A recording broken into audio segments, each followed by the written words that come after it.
बयनिसिमबो खुलुमनायखौ बावहरग्रोनानै लानाय जाबाय। जों दामायनि बिराद मोनसे जाफुथारनाय मोनसे टपिक बिषयाव जोङो बिराद इन्ट्रेस्ट लागासिनो दङ ससियेल मिडियायाव। सोरजोंबा खालांदोंनो, सोरबाया सोरजोंबा थांदोंनो, सोरबा USA आव दंहैनो, सुइजारलेण्डआव दंहैनो, जोबोद मोनसे हट टपिक जानानै दङ ससियेल मिडियायाव।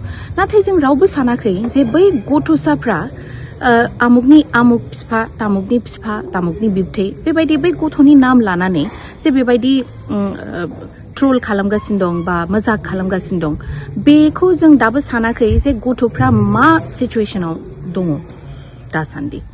स्कुलाव थांनो हादोंना हायाखै, सोलोंथाइखौ लानो हादोंना हायाखै, कन्टिनिउ खालामनो हादोंना हायाखै, जों रावबो रायलायाखै ससियेल मिडियायाव।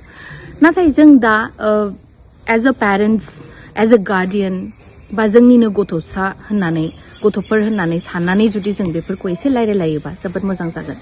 आरो आं बे गथ'साफोर जाय गथ'साफोरनि नाम लानानै दिनै बेबायदि ससियेल मिडियानि गेजेरजों ट्रल खालामलायनाय जादों, बेखौ बे गथ'साफ्रा जुदि आंनि भिडिअसखौ नायदोंबा आं बिसोरखौबो बुंनो सानो जे प्लिज कन्टिनिउ योर स्टाडिज।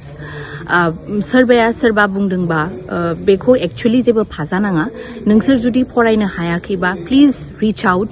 माब्लाबाबो न'आव थानानै आंखौ सोरबाया माबा होनगोन होननानै बेफोरखौ लानानै मालाबाबो थानाङा। कन्टिनिउ खालाम, गोसोखौ गोरा खालाम, आरो सोरबाया जे माबाफोर बुंदोंबा एसे रियेक्ट खालामनानैबाबो, गोसोखौ गोरा खालामनानैबाबो बुंनो नाजा, आरो गावनि फरायनायाव प्लिज फकास खालाम। दा आङो ससियेल मिडियानि गेजेरजों बेखौनो खावलायनो नागिरदों जे जों बेखौ एक्चुअली बन्द खालामनांगौ। बेफोर निउसफोरखौ शेयार खालामनायखौ प्लिज बन्द खालामनांगौ। गथ'साफोरनि थाखाय एटलिस्ट जों दा साननांगौलगिया जानानै फैदों। आं बेखौनो खावलायनो सानो जों बयबो एसे कनसियास जानाया गाहाम। Thank you so much.